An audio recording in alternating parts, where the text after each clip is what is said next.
결국 젠더 문제라는 걸 인정하시는 거네요. 성폭력의 문제죠. 그러니까 성폭력 사건 때문에 벌어진 선거이기 때문에 오세훈 시장이 성폭력이랑 아무 관계없는데 왜 오세훈 시장이 성폭력에 영향을 받아야 되죠?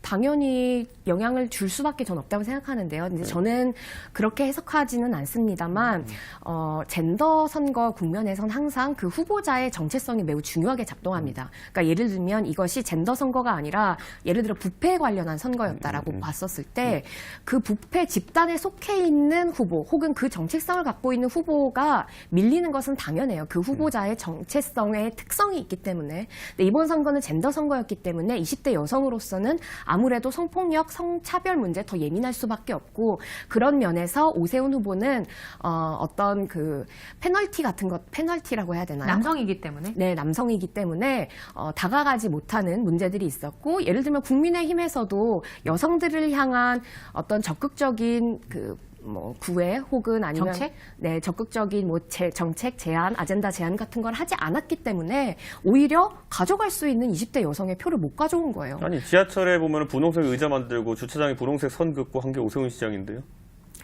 그 정책에 대해서 페미니스트들 혹은 20대 여성이 동의하지 않습니다. 저희가 역사적으로 뭐 오세훈 시장이 시정하는 동안에 여성들이 불편하게 할 만한 일을 한 게 있나요? 근데 이번 선거에서 오세훈 후보가 제대로 된 박원순 성폭력 사건, 물론 당선 이후에는 정확하게 메시지를 내셨지만 국민의힘이 여성들을 향한 적극적인 정책이나 메시지를 내지 않은 것은 사실이죠. 저희가 그렇다고 남성에 대한 메시지를 낸 것도 없어요.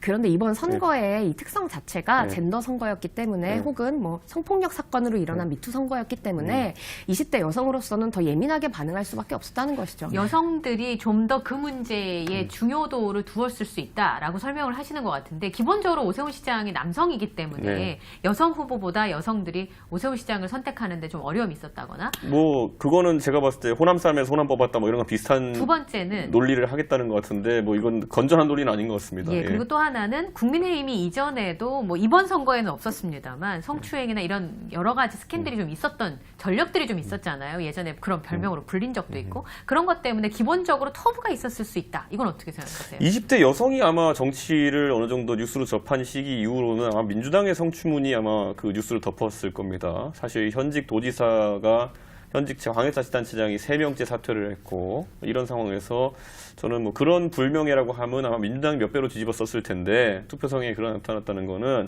저는 어쨌든 페미니즘에 대한 견해 차이 정도 또는 오히려 저는 신지혜 후보를 포함한 그 아까 군소 후보군이라 포함되신 분들이 굉장히 적극적인 페미니스트 정책들을 냈어요. 예를 들어 뭐 신지혜 기본소득장 후보 같은 경우에는 무상생리대에다가 임신 중전력을 보건소에 배치하겠다라는 굉장히 좀 제가 봤을 때는 앞서 나간 주장을 이제 하셨는데 그런 주장들이 있었기 때문에 그걸 보고 오히려 찍은 거라고 하면 제가 이해할 수 있겠어요. 여성들이 그런 걸 좋아해서 그렇게 했다고 하면은 다만 무슨 오세훈 시장이 남자기 때문에 안 찍었다 이런 거는 제가 봤을 때 오히려 여성들의 표심을 왜곡하는 게 아니냐 이런 생각이 좀 듭니다. 네. 남성이기 때문에 뽑지 않은 것은 아니지만 어쨌든 각 후보자가 갖고 있는 서사와 정체성은 선거 때 굉장히 큰 영향력을 끼칩니다. 근데 그 점에서 박영선 후보자와 오세훈 후보자의 가장 큰 차이점으로 유권자들이 인식할 수 있는 건 미투 선거인데 여성이네, 남성이네 라고 하는 거기에서 딱 보이거든요. 근데 20대